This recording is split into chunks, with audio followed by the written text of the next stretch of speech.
Код медиа каналына катталыңыз жана Билерман Ордо интеллектуалдык оюндарын көрүп туруңуз.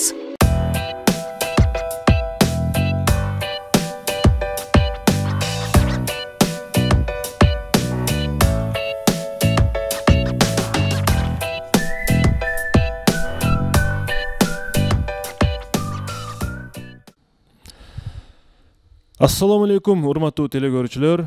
Кутмандуу кечиңиздер менен интеллектуалдар. Бүгүн 27 март 2022 жыл, мына ушинтип март айда соңуна чыгып баратат. Бүгүн Билерман Ордо интеллектуалдык клубунда биздин Ордодо өзгөчө күн. Анткени биз студиябызга атайын меймандарды чакырганбыз. Бул меймандар Жалал Абад облусуна караштуу Алапука районундагы билим берүү тармагындагы, тагыраак айтканда Алапука районундагы мектептерден куралган мугалимдердин курама командасы бүгүн биздин студиябызда мейманда. Анда эмесе мен бардык телекөрүүчүлөргө, меймандарга ийгилик каалап, бүгүнкү оюнду ачык деп жарыялаймын.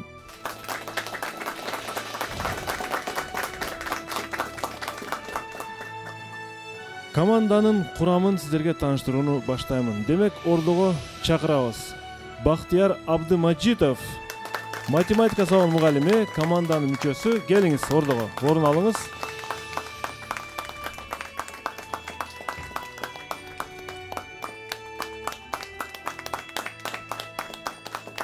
Гүлзат Чимикеева, тарых сабак мугалими, команданын мүчөсү. Абдыбек Төрөбеков, тарых сабак мугалими, команданын мүчөсү. Орун алыңыз. Турдукан Алчынбаева, биология сабагынын мугалими, команда мүчөсү. Фарида Темирова, тарых сабагынын мугалими.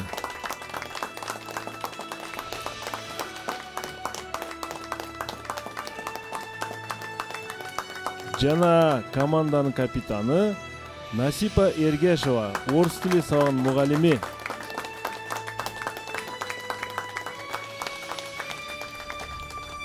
Мына ушул мугалимдерден жалаң педагогдордун куралган команда бүгүн сиздерге каршы ойномокчу, урматтуу телекөрүүчүлөр.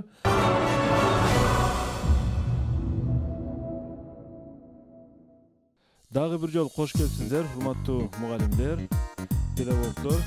Биз ушул жазгы серияларда жаңы командаларды студиябызга кабыл алабыз деп план кылганбыз. Буюрса, ал ниетибиз ишке ашып жатат. Команданын капитаны катары Насипа эжеке. Маанайыңыздар кандай? Жакшы келип алдыңыздарбы? Алыскы Алапука районунан команданын курамын биз бир учкай билдик. Негизинен толугу менен команда изденген, тажрыйбалуу мугалимдерден куралыптыр. Сизге эки сөз берели, телекөрүүчүлөр менен амандашканча. Маанайыңыздар жакшыбы, оюнга даярсыздар, ушул тууралуу бир аз сөз кылып берсеңиз. Саламатсыздарбы, Ордо жана телекөрүүчүлөр. Бүгүн биздин команда Билерман Ордо интеллектуалдык оюнуна жакшы даярдыкта келгенбиз десем жаңылышпаймын. Бүгүн мыкты ойноп беребиз деген үмүттөмүн. Команда негизинен ошол райондук деңгээлдеги оюндарда дагы активдүү катышып келген. Буюрса, оюнду кызыктуу өткөрөбүз деген үмүттөмүн. Чоң рахмат, чоң рахмат. Демек, сиздер буга чейин райондук деңгээлдеги бир топ ушундай интеллектуалдык таймаштарда катышып, алдыңкы орундарды алып келгенсиздер. Биз бул тууралуу угуп аябай кубандык. Урматтуу телекөрүүчүлөр, демек биз оюнду баштадык. Эсеп азырынча монитордо 0-0. Бул команда азыр бизде тандоо турунан өтмөкчү. Мугалимдер лигасынын алкагында тандоо турунан өтмөкчү. Анда мен жаңы кошулган телекөрүүчүлөр үчүн даректерибизди, электрондук социалдык тармактагы даректерибизди айтып коеюн. Биздин даректер Ош шаар Ленин көчөсү 330, Билерман Ордо теле оюндар деп кат түрүндө почтадан жөнөтсөңүздөр болот. Жана ошондой эле Инстаграмда Билерман астыңкы сызыкча Ордо деген расмий баракчабыз бар. Ал жерге катталыңыздар жана бизге суроо калтыңыздар. Билерман чекит TV күчүчө mail чекит туруп биздин электрондук дарегибиз жана Facebook'та Билерман Ордо деген баракчабыз бар, ал жерге дагы катталыңыздар, суроо калтыңыздар. YouTube'да Билерман Ордо деп издесеңиздер эле биздин оюндар, бардык оюндарыбыз чыгат. Демек, биз сиздерден кызыктуу суроолор күтүп кала бермекчүбүз. Ал эми биздин өнөктөштөр адаттагыдай эле Барбол кондитердик фирмасы барыңыздарга ийгилик каалайт. Таттуу токоштор менен бизди кубандырып келет. Чоң рахмат. Жана ошондой эле актив дизайн полиграфия жана жарнак борбору сиздерден жарнактын бардык түрлөрүн кабыл алат жана жасап берет. Aura Lux Massage Академиясы сиздерге чың ден соолук каалайт. Йома бургер, эң мыкты бургер сиздерге жакшы маанай каалайт. Жана ошондой эле легенда Века окуу борбору сиздерге ийгилик каалайт. Демек, урматтуу телекөрүүчүлөр, мына ушул өнөктөштөр менен биргеликте биз оюнду кызыктуу өтөт деген ниеттебиз. Анда команда оюнга даяр болсо биз оюнду баштадык. Эсеп 0-0, биринчи раунд. Birinci round.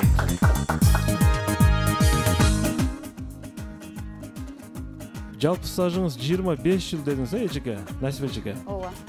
Билерман Ордону канча жылдан бери мындай бир көрүп келесиз телевидениеден?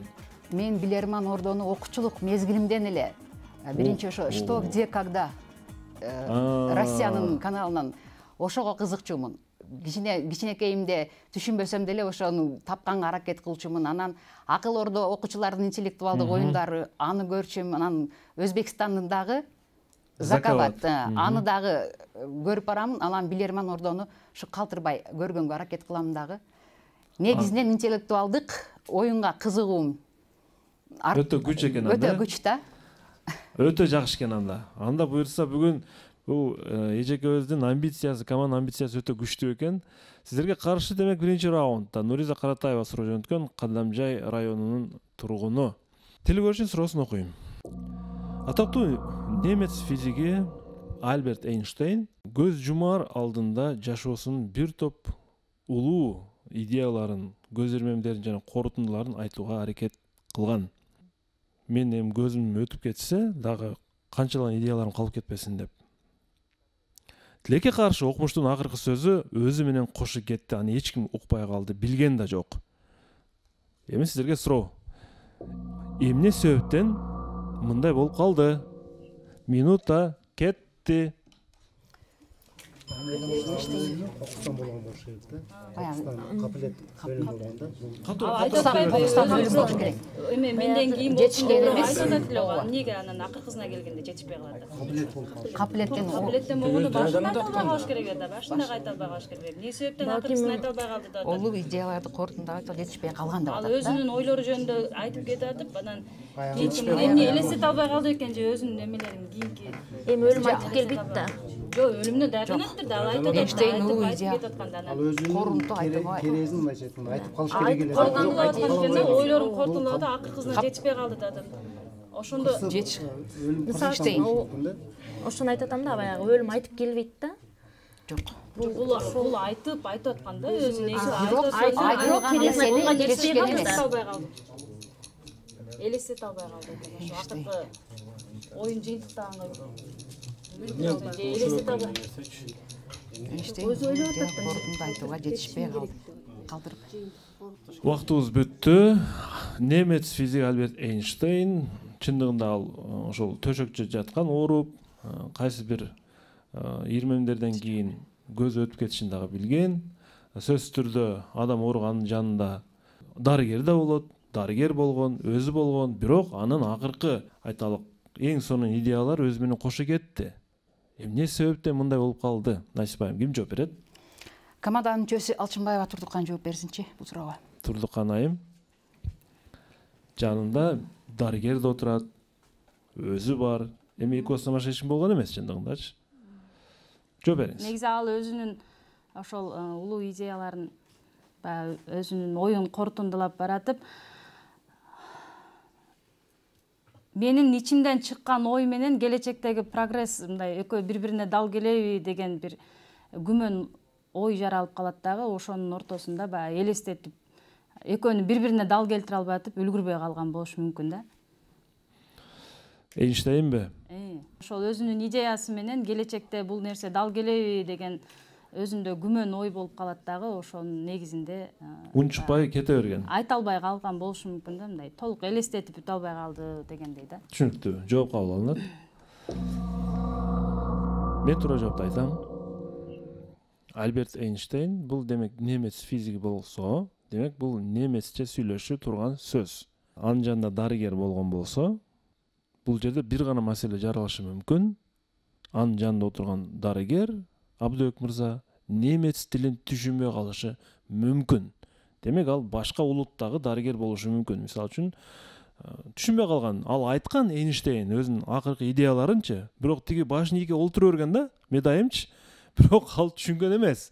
Кийинки сурагандарга мен билбейм, немесчен билбейм деп койгон да. Канчалаган сөздөр ошо өзү менен кошо кеткен. Мына ушул жерде өзөк болчу. Эсеп азырынча 1-0. Мурза Каратайын куттуктайбыз. Кадамжай район тургуну телекөрсөтүү тарапка 1 упай алып келди.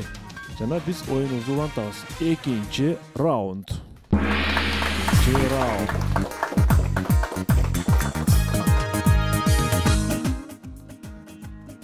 Кийинки сөзү мен Бактияр агайга берейин деп атам. Математика сабагынан сабак бересиз. Канча жыл дедиңиз мектепте иштеп аткансызга? 20 жыл. Өзүңүз тандабаган кесип. Албетте. Математиканын уникалдуулугу эмне деп ойлойсуз? Уникалдуулугу эмнеде мындай? Өлбөстүгүндө. Сизди аябай мындай бир кызыктырганы. Я. Ал дайым жаш предмет боюнча калат. Илим боюнча. Эч убакта мындай бир картайып, бир модадан калып кетпейт. Ар дайым изденүүчүлүк талап кылат, Жакшы, Супер Блиц. Экинчи раундга туш келди. Супер Блиц бул 3 суроо 20 секунддан урматтуу команда толугу менен ойнойсуздар.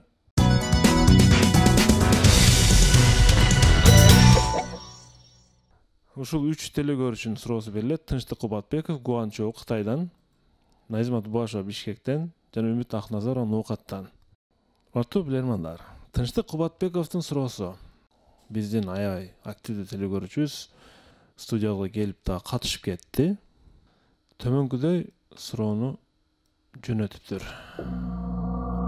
Суроо Диего Марадона жөнүндө. Азыр мен сиздерге Марадонанын бир статуясын сиздерге көрсөтөм. Мына ушул сүрөт. Неаполь шаарындагы Диего Марадонанын статуясы жөнүндө караңыздар. Эксперттер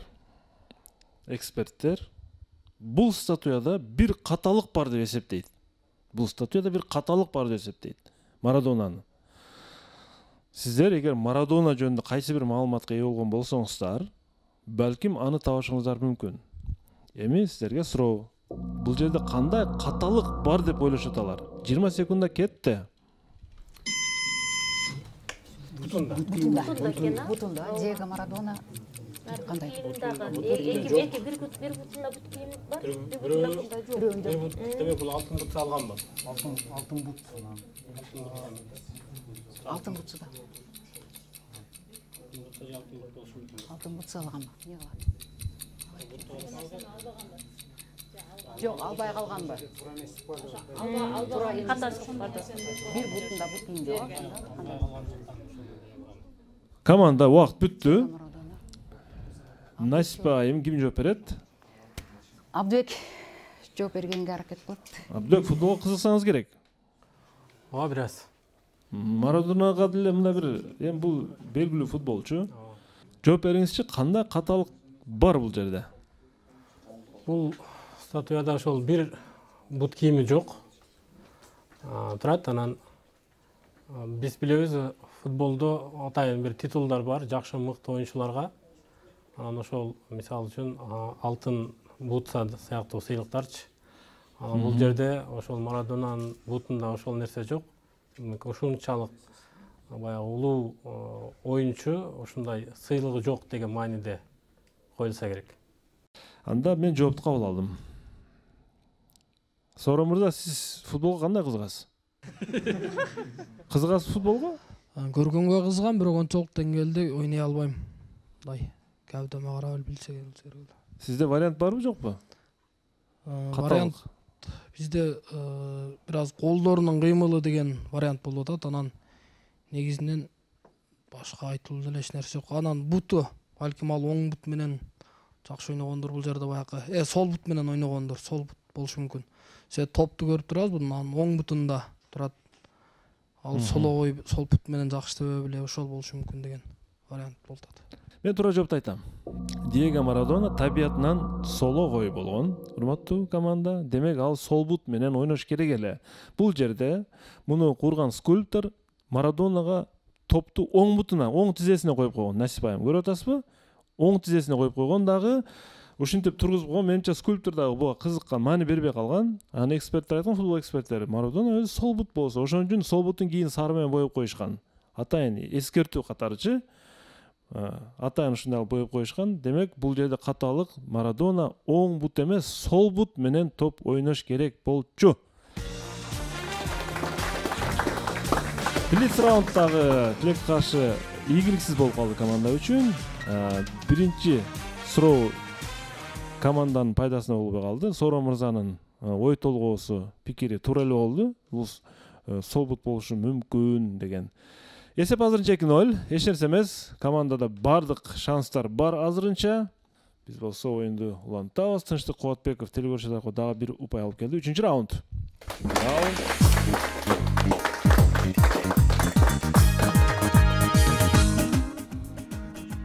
Тарых сабагы мен аябай кызыккан сабак. Челике Гүлзат. Сиз канча жылдан бери бул предметтен сабак бересиз? Мен 19 жылдан бери ушул мектепте эмгектенип келем. Демек Өрүктү айылынанбы же кайсы? Өрүктү айылынан. Жуманазаров мектеби. Жуманазаров мектеби, ооба. Айжамал Бактыбек кызы Талас шаарынан сизге каршы суроо берет.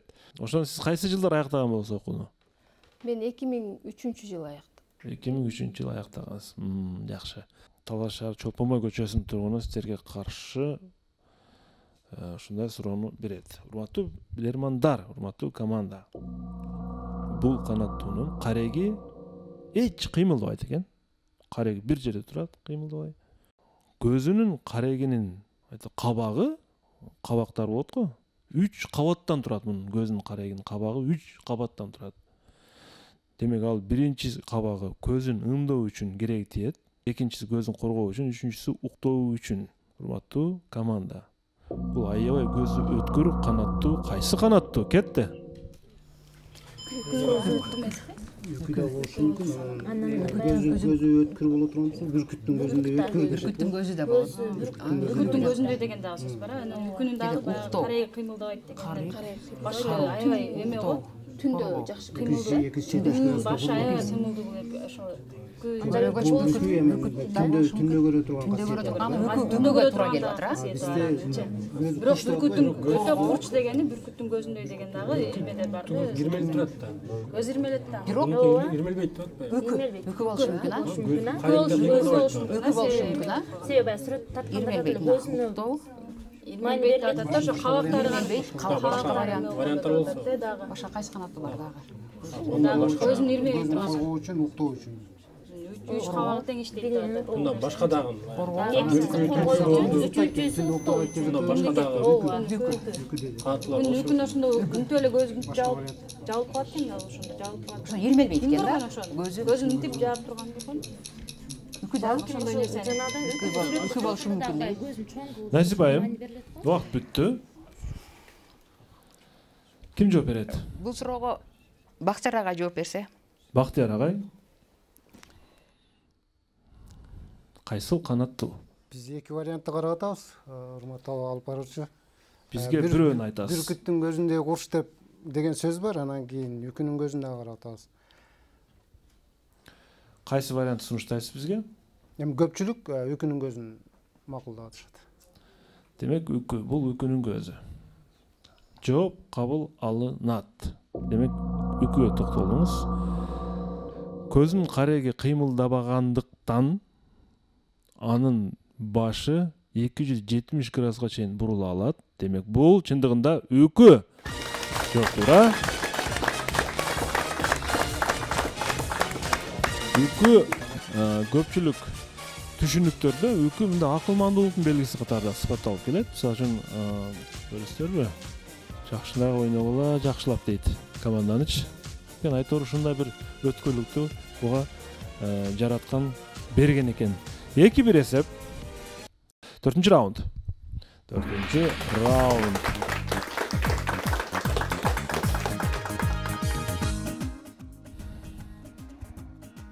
Тарык Сагынын мугалимдеринен бул команданын курамында 3 мугалим, биологиядан бирөө, орус тилинен бирөө, математикадан бирөө. Күчтүү команда десек болот. Абдували Туйчиев Чүй облусунун тургуну сиздерге каршы суроо берет. Жана план А жана план Б болот го. Насипайым, сиздики план А боюнча эле кеткенби?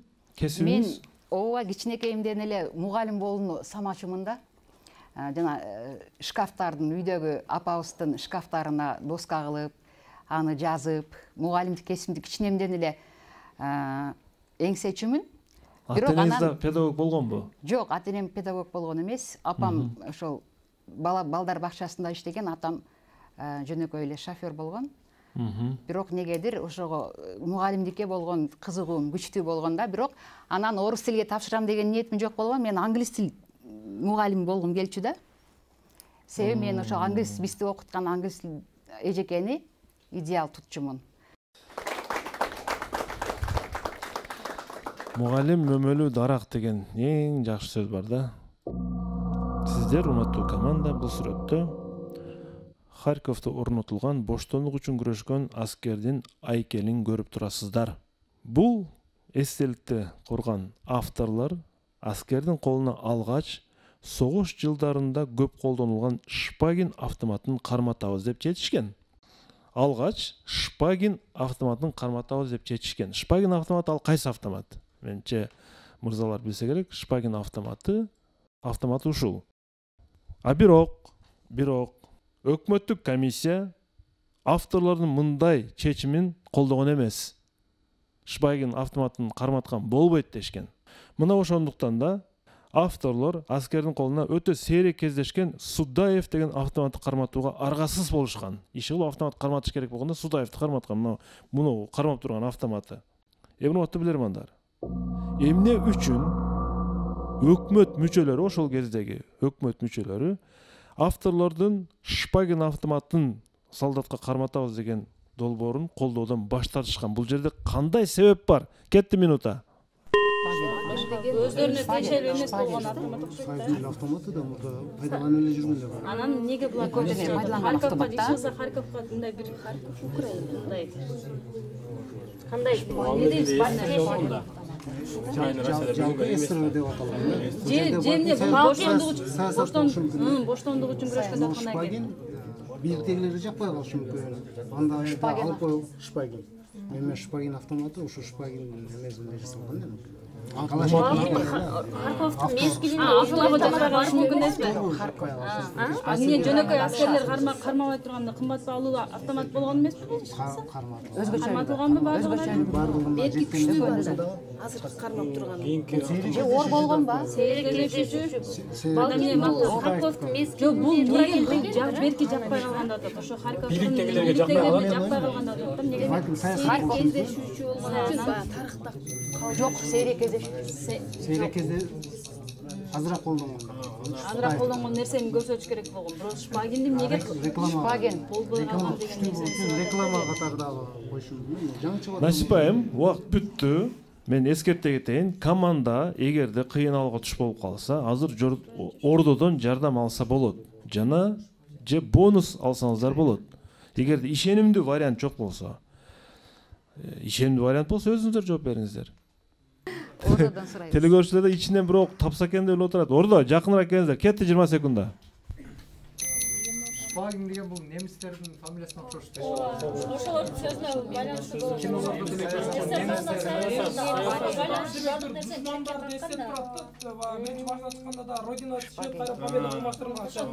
Бул жерде машинаны ашуулганда болуш керек. Саясий чечим. Душмандын курал жарагы болушу мүмкүн. Ордо жардамыңыздар бүттү. Жардам берүүнү токтотобуз. Насипайым, ким жооп берет? Жоопту Бактияр агай жооп берет. Бактияр агай. 3 тарыхчыдан математикке өткөзсүңүзбү? бул математикалык жагын эсептейт окшойт агай автоматтын. Жооп бериңиз. биздин оюбузча бул жерде саясат жатат. Албетте ал убакта саясат күчтүү турган. Ар бир сөзгө, ар бир кыймылга, ар бир деталга маани беришкен. Шпагин бийликтегилерге жакпаган. Балким азыр айтат. Шпагин өзү автоматтын авторубу? Автор. Ошол себептен деп ойлойсуз. Ошол себептен жакпаган, анан жооп кабыл алынат. Эми бул жерде эмне үчүн тыюу салып койду, Советтер Союзу? Демек бул эмнеге негизделген? Идеологиялык жактан атеизмге негизделген. Демек бул динсиздик көз караштагы идеология. Эми Шпагинде эмне проблема пайда болду бул жерде караңыздар. Шпагин автоматтын төзүлүшүнө назар салып көрөлүк. Эгер Шпагин автоматтын бул аскер тигинтип түз көтөрө турган болсо, Бактияр мырза, кандай көрүнүш пайда болот эле, билесизби?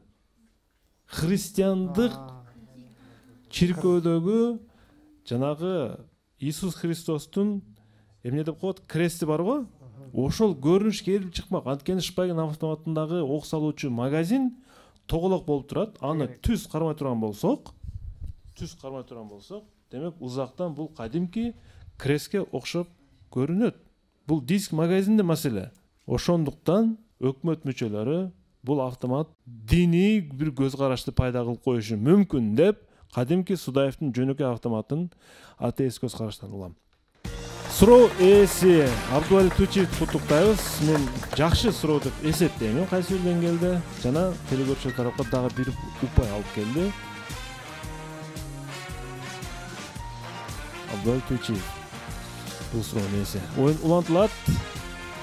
5-ci раунд.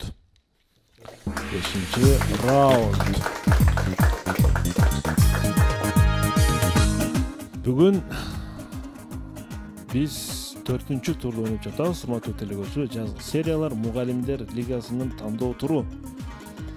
Жана командага каршы Акжол кызы Клара суроо берет. Алай район тургуну. Суроо. Байыртадан Кытайда чабалекей эгер төмөндөп учса жамгыр жаайт деген Кытайдын божомолдору бар. Биз деле байкап жүрөбүз, чабалекей бизде деле бар. Төмөндөп учканын биз да көрүп жүрөбүз. Бирок биз ушуга маани бербей калышыбыз мүмкүн. Эмне үчүн булар төмөн учуп жүрөт деп. Эми сиздерге суроо, ошол Кытайдагы атайын адистер, жаратылыш байкоочулар эмне үчүн мындай тыянакка келиши мүмкүн? Чабалекей төмөндөп учса жамгыр жаайт. Чындыгында эле жамгыр жааган. Бул жерде кандай байланыш же бир божомол бар? Минута кетти. Чымын чиркейлер жамгыр жааганда төмөн түшүп кетет. Ошол тамак өзүнүн тамагын истеп калган ошол үстүдө басым жогору экен, ылдый качып кетип алган. Көпчүлүк учур. Бул кийинки вариант. Өзү чабалекей өзү уча албай калбайбы тик жогоруда?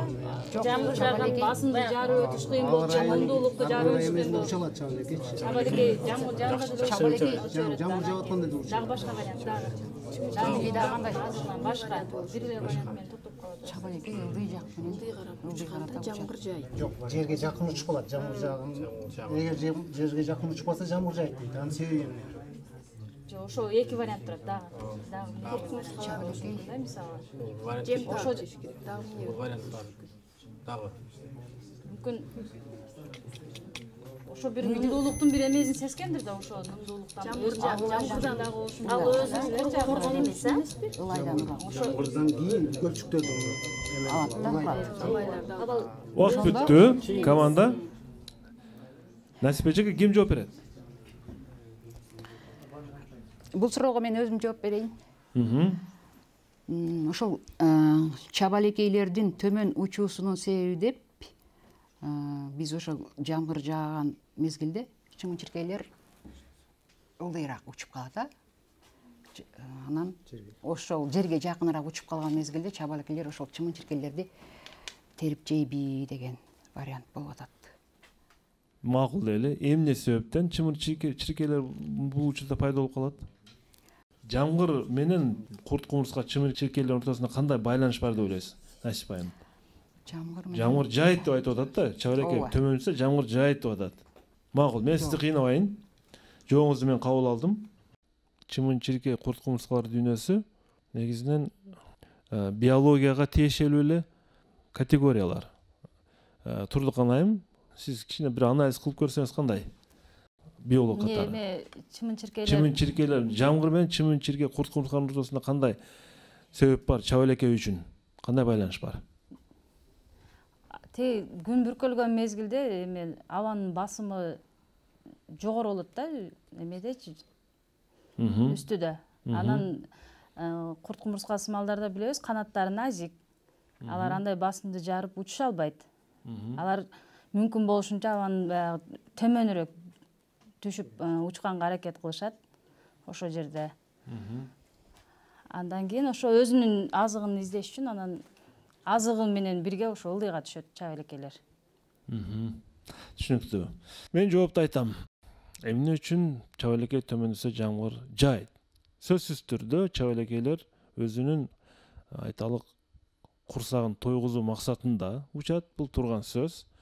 Себеби жамгыр жаардын алдында нымдуулук күчөп, нымдуулук басым жасаган үчүн топурактын үстүндөгү чымын-чиркей курт кумурскалар алар үстүгө чыгат, Насип айым. Анткени нымдуулук күчөйт да, үстүгө чыкканда чабалекелер ошол убакта ылдыйлап туруп, курт кумурска чымын-чиркейлерди терип жеп кете берет экен. Анткени жамгыр жааганга чейин кандай кылсак команданын жообунда бир маңыздык, жакындык барбы? Бул жерде биз кимди сөзгө тартып көрсөк клубтан? Соорон мырзанын да оюн угуп көрөбүз. Соорон мырза, кандай дейсиз? Курт кумурскалар жеш үчүн деди. Чындыгында булар курсагын тойгузуш үчүн ылдый учат.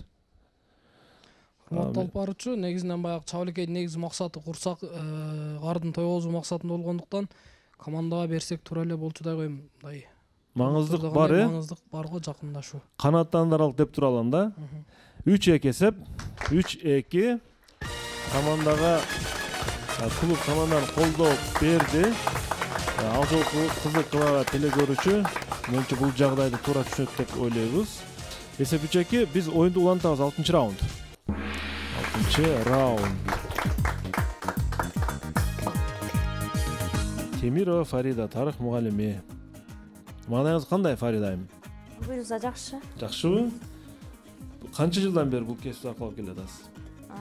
Бул өзүмдүн предметим боюнча 2 жыл болуп калды. Буга чейин башка тармакта иштеп келгем.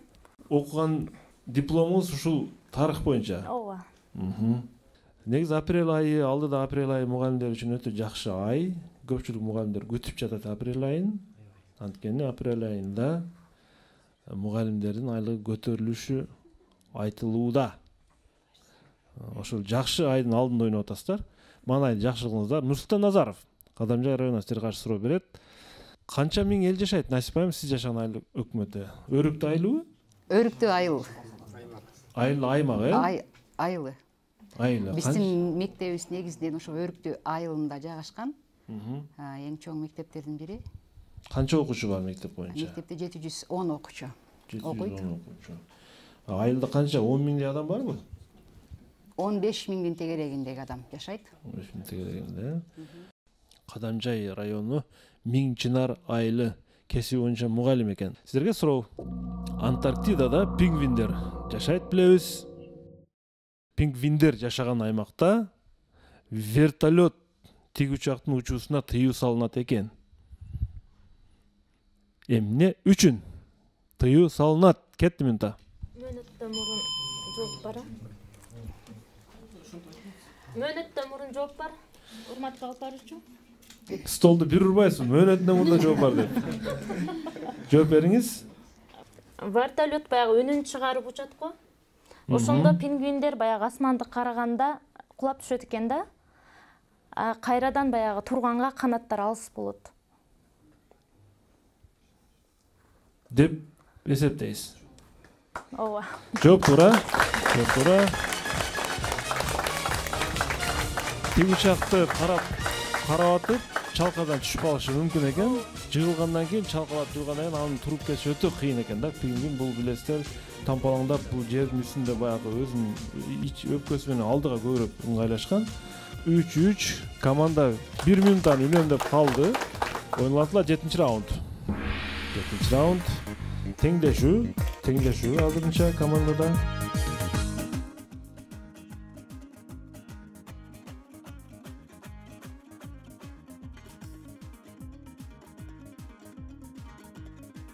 Мирлан уулу Амантур Токмок шаарынан силерге каршы суроо берет. Бир топ белгилүү жазуучулардын чыгармаларын окуп келебиз. Советтик жазуучулар, дүйнөлүк шедеврлер бар, өзүнүн Кыргызстан ичиндеги жазуучулар. Мисалы үчүн Абай жолу романындагы эки каарман Эрбол жана Деркенбай булар айрым адабият сынчыларынын ою боюнча булар турмушта жок инсандар, ойлоп чыгарылган инсандар деп айтылат экен. Эрбол жана Деркенбай. Аларды Мухтар Абоозов өзү ойлоп киргизген дейт. Турмуштук зарылчылык менен дал келип жаткан үчүн алар жашоодо болгон кадимки киши сыяктуу окурмандар тарабынан кабыл алына берет. Демек бул болгон экен, бул жүргөн экен деп. Ушундай эле көз карашты Төлөгөн Касымбеков Сынган кылыч романында пайдаланган деп айтышат. Эми силерге суроо. Сынган кылычтагы кайсы каарман турмушта жок инсан деп айтылып жүрөт? Кетти минута. Сынган кылыч. Тарыхый чыгарма, негизи бардык адамдар бар да ал жерде тура. Ким ойлоп табылган болушу мүмкүн ал жерде? Тарыхта орду жок болгон Сынган кылыч. тарыхта эмеси жок болгондор Сынган кылыч. каармандар Кайсы жок болушу мүмкүн? өзүнүн кайсы каармандар бар? Толтура 5тен ашык. Ким мында ойлоп табылган окшош эч эмеге турмушка жакындыгы жок. Эрешим болду экен. Эрешим Ал эми Эрешим бар да. бар Кудайырхан бар. Жок, мындай эме болсо зарылчылыктан келип чыккан зарылчылыктан баягы тарых өзүнчө бир укмуштарды жасап ортодо кошуп койгон дейм да эми. колунан бир нерселер келип кете турган каарман барбы ошодо? Мен Бир баланы курмандыкка чалып берет да. Ким ошо? адамды курмандыкка чалган каарман ким ошонун аты ким?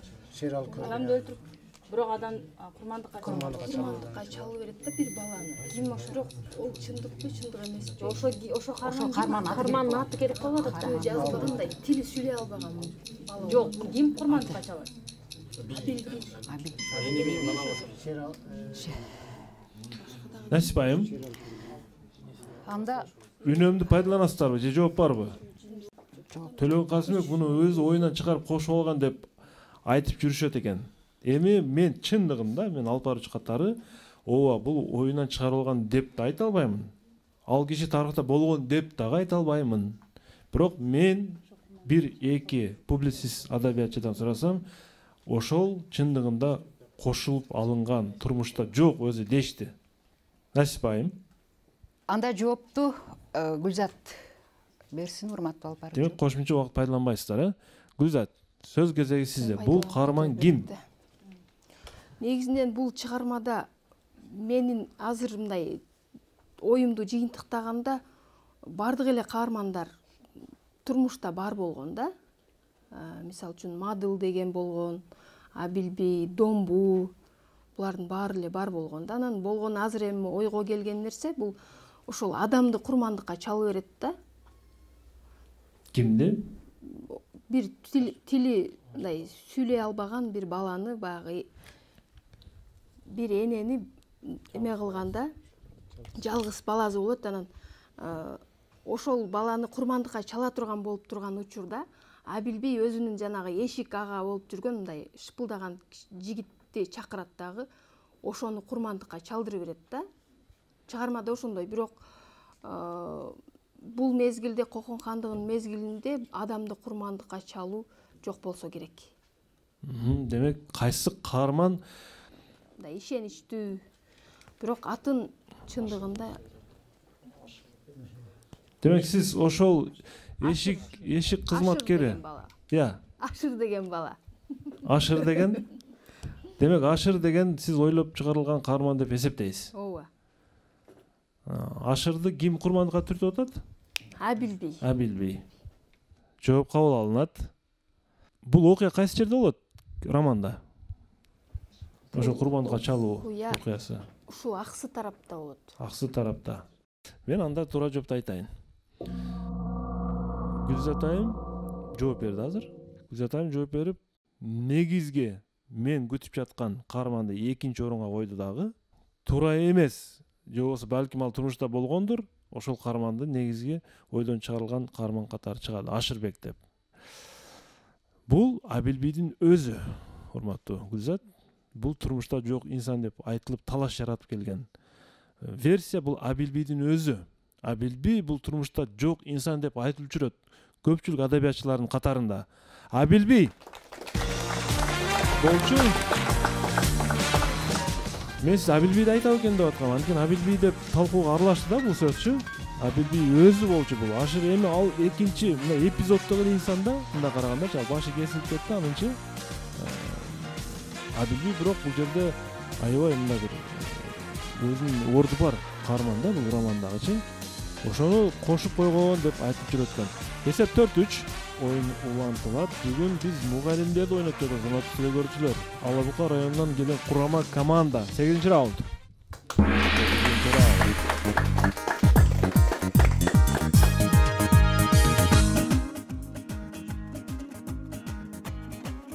Орус тили сабаган мугалимдер мен аябай сыйлаймын, Насип айым. Кайсы бир ырды ырдап бере аласыз ушул жерде? Декламация катары. Декламация оонду ыр боло берет, а? Жок, декламация, мындай көркөм окуу дейлик. Көркөм окуу. Бир 2 куплет. Пушкинденби, Лермонтовтанбы, же кимден? Александр Сергеевич Пушкин, стихотворение к Чадаеву. Любви надежда, тихой слава, недолго нежил нас обман. Исчезли юные забавы, как сон, как утренний туман.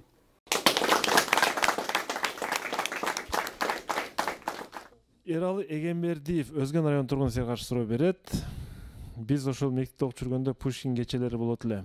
Татьянанын Онегинге жазган каты, Онегиндин Татьянага жазган каты деген романдарды 2 бет кылып жаттайчу элек да биз. Майнтурга көңүл бурсаңыздар. Фото суроо. Урматтуу команда. Бир карикатуралык картина. Бул карикатурага ылайык, урматтуу команда, алардын мен кайсы бир нерселерди бекитип коюп атам, бир жазууларды бекитип коюп атабыз бизчи. Караңыздар, 3 жазууну бекитип койдук. Алардын өз ара мамилеси дал ушундай сүрөттөлөт. Булар эми бир макулук катары тартылган менен, бирок булардын өзүнүн аткаруучу кызматы башка бар да, бирок аттарын биз бекитип койдук. Булардын өз ара мамилеси дал ушундай көрүнөт. Бул көрүнүш адабиятка тиешелүү эмес, искусствого дагы тиешелүү эмес, саясатка дагы тиешелүү эмес. Бул кайсы бир илимге тиешелүү. Урматтуу команда, бул үчөөнүн аталышын сиздер туура тартипте бизге айтып бериңиздер. Эмне бул жерде сүрөттөлгөн? Кетти минута. Физика илимине тартып турат экен да, тартысы зордоп. Физика илимине жакыныраак эмес. Сүрүлүүгө тартылуу. Илимге, саясатка жоктоп атпайбы? Илимге тиешелүү да. Тартылуу, түртүлүү. Сүрүлүүгүчү. Жок. Не деген дагы башка варианттар дагы. Илим. Көк эмелерге дагы. Булар ошонун аттары жашырылган да экен да ошондо. Физика илимине токтолгондо ошону жанагылай. Тартылуу күчү, сүрүлүү күчү анан болушу мүмкүн. Үстүңкү тартылуу күчү. Түртүлүү күчү. Дагы Сүрүлүү күчү. Сүрүлүү өтүп кетип аткан. Физикага токтолуу да. Тартылып атат. Түртүлүү. Тартылып атат. Ошондон эле тегерегине калып. Насип айым, убакыт бүттү. Кандай чечимге келдиңиздер? Жооп бериңиз. Биз ойлоп атабыз ампер күчү, а? Ампер күчү, вольт. Бул вольт. Киловольт. Вольт анан Кайсы күчтөрдү демек айтыңызчы? Электр күчү, а? Ампер. Электр күчү, чыңалуу күчү, анан каршылык күчү. Каршылык күчү деп ойго келдим да. Жооп кабыл алынат.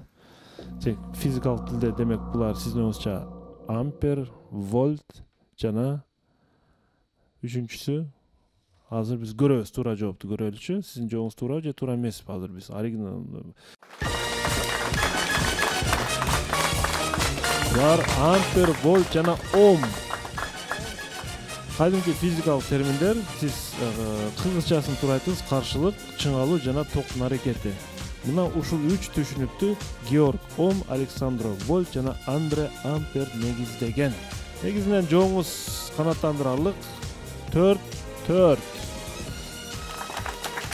4-4. 9-чу раундга старт беребиз. 9-чу раунд. Командалар менен телекөрүүчүлөр куушуп баратат. Чиликеева Гүлзат, тарых мугалими. 3 биздин команда курамында 3-мүчө тарых мугалими.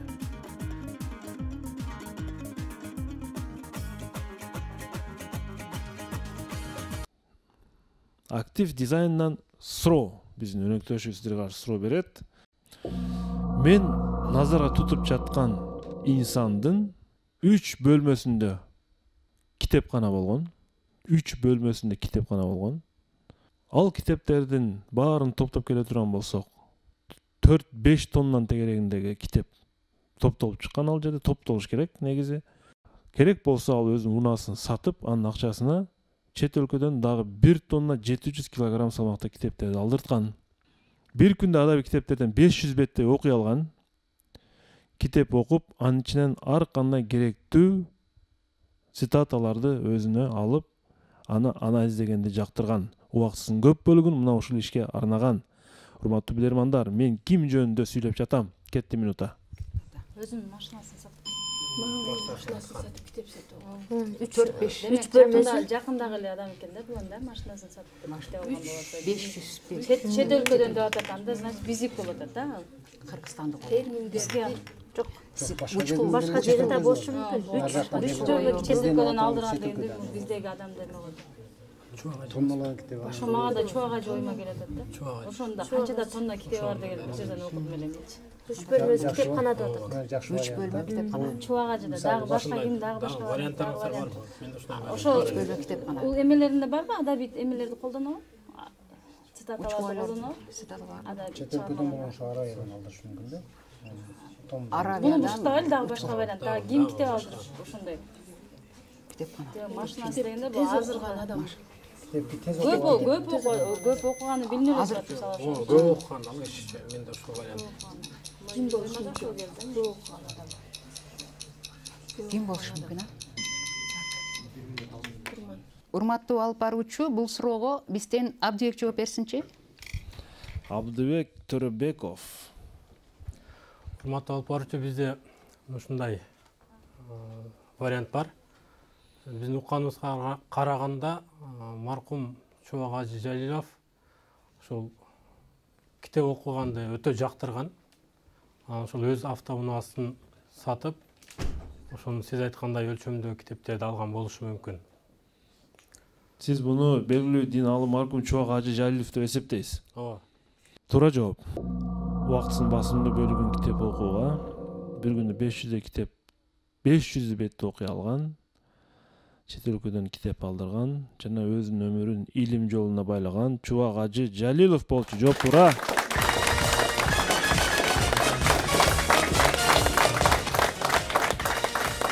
Эсеп 5-4. Команда 1 упай алдыга чыкты. Команда жакшы аракет болду азыр, алдыга чыгып алды. Бирок оюн бүтө элек. Бул деген оюн бүтө элек. 10-чу раунд.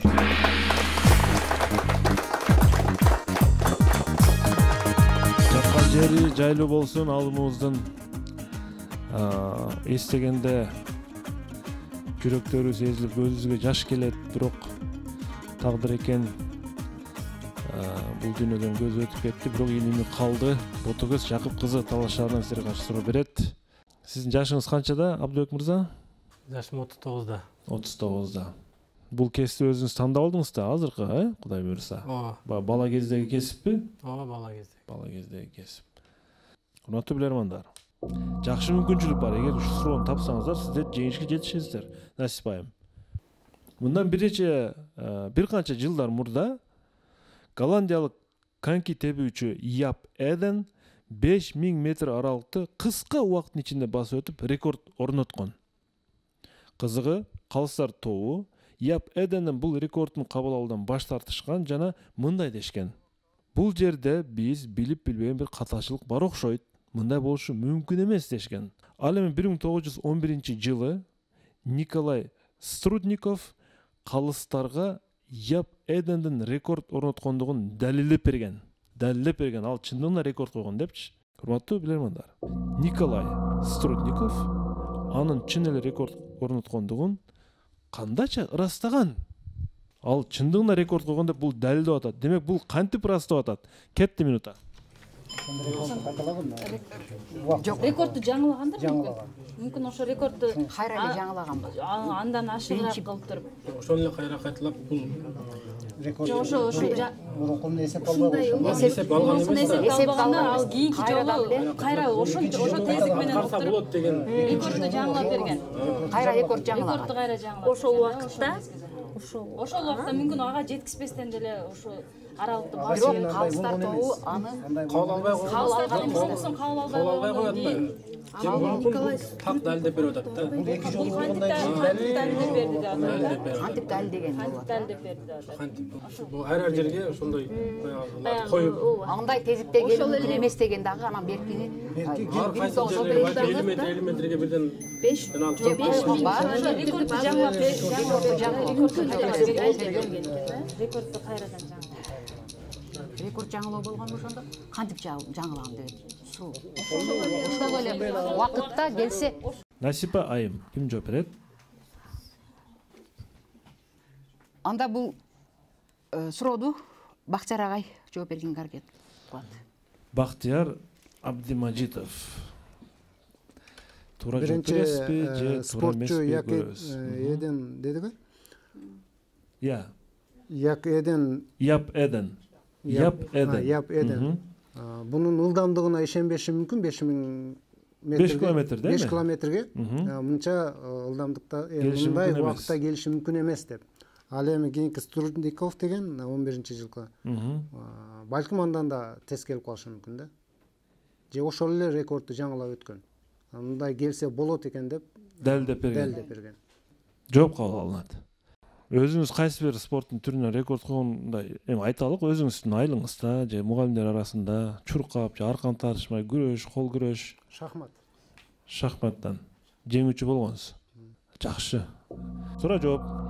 Өз мезгилинде Яп Эден өтө жогорку көрсөтүштү көрсөткөндүктөн калыстар тобу чындыгына ишенген эмес. Бул болушу мүмкүн эмес буга деп. Ал эми Николай Струдников 5000 аралыкты андан дагы ылдамыраак, тагыраак айтканда 8 мүнөт 37 секундада басып өтүп, рекордду жаңылап койгон. Натыйжада ал өзүнүн аракети менен Яп Эденди чемпиондугун далилдеп берген. 6-4 эсебинде бүгүнкү курама команда, Алабыка районунан келген курама команда, демек мына ушул оюнду жеңиш менен аяктады. Куттуктайбыз.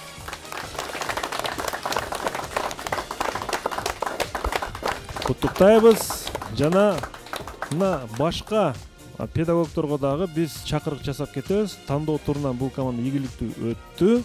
Жана биз башка курама командаларды дагы бул жака чакырабыз. Биздин клубка Ордого келип, өзүлөрүнүн интеллектуалдык дараметиңиздерди сынап көрүңүздөр. Команда бүгүн чындыгында оюнга мыкты даярданып келгени байкалып турат. Анткени мындай суроого жеңил эмес, жакшы жагынан кирип, өзүнүн тапкычтыгын көрсөтө алды. Мыкты оюнчу деп бул жерде ошол Бактияр агай өзү көрсөтө алат элек, анткени көп суроолорго туура жооп берип жатты. Урматтуу алып баруучу, бүгүн бир бүйүр кызыткан жакшы бир оюнга күбө болдук. Оюндун башында команда бир аз Ордонун аурасына кире албай, Ордонун бир аудиториясына көнө албай, бир аз сүрдөп жаткан учурлар байкалды. Бирок оюндун чыныгы маанисин түшүнүп, оюнга киришип кеткенден кийин өзүбүз күбө болгондой, оюндун жыйынтыгы 6-4 эсебинде жеңиш менен аяктады. Анан албетте учурдан пайдаланып ушул команданы, ушул агартуу тармагында эмгектенген мугалимдерди, бүгүнкү жеңиши менен кызуу куттуктайбыз. Оюн албетте кызуу жүрдү. Ал эми эң мыкты оюнчуга келе турган болсок, мен дагы ошол баштагы билермандар сыяктуу ушул бүгүнкү оюндун жеңүүчүсү, бүгүнкү оюнда эң мыкты варианттарды чыгарып мыкты оюнчу аталган ушул Бактияр агайды белгилеп кетким келет. Куттуктайбыз. Бактияр мырза, куттуктайбыз. Алгач Насип айым, бүгүн мына биринчи жолу биздин ордодо отуруп атасыздар. Биринчи жолу. Буга чейин телевизордон көрүп келген болсоңуздар, бүгүн өзүңүздөр отурасыздар. Кандай сезимдер курчады сизди? Кандай оюн кандай өттү? Жана сиздердин багыңыздарда бүгүнкү суроолордун кайсынысы сиздерге өзгөчө жакты? Урматтуу алып баруучу жана билерман ордодогулар, бүгүнкү оюн жакшы деңгээлде өттү. Бирок бизде толкундануу болуп атты да. Ордого биринчи келип отурганыбызга да өзүнчө бир касиети бар экен да бул жердин делечи. Касиеттүү жер чындыгында. Касиеттүү болуп өзүбүздө кичине толкундануу болуп, кичине ойлонгонго деле, талкууга деле бир аз кызыта албадык деп ойлодум да. Өзүмө ошондой сезилип атты. Биринчи келгенибизге уже дагы аракеттенип, талкууну кызытыш керек экен, дагы көп изденип окуш керек экен деген ойдо калдым да. Бирок сиздерде баягы кайсы бир деңгээлде илимий база болгондуктан дагы туура жоопторду табууга өбөлгө түзүлдү деп ойлойм да. Эми өзүңүздөр демек бул жөнүндө кетип атат, бул суроо бул боюнча кетип атат деп ошол туура нерсени илип чыкканыңыздар бул натыйжа болду да.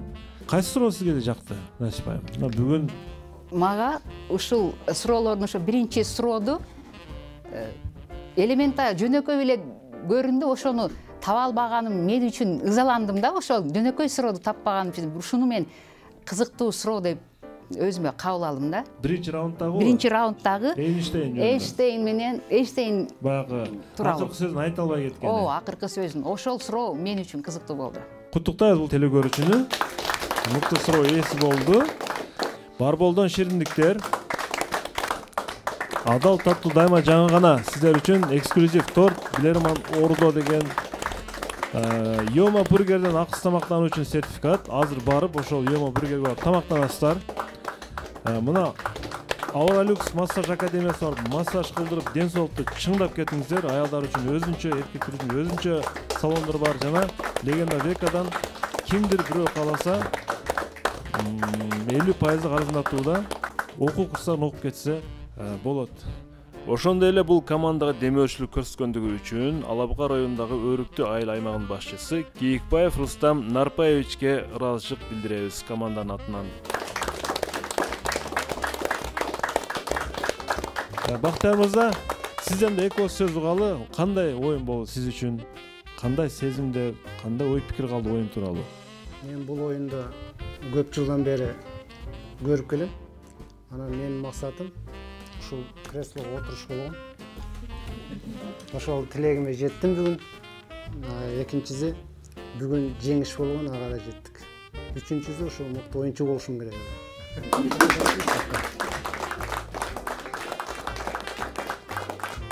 Чоң рахмат. Демек, урматтуу телекөрүүчү, урматтуу билермандар, демек биз 3-чү турду жыйынтыктадык. Билеги күчтүү бирди жыгат, билими күчтүү демек миңди жыгат. Көрүшкөнчө, ассалому алейкум, аман болуңуздар, жакшы барыңыздар.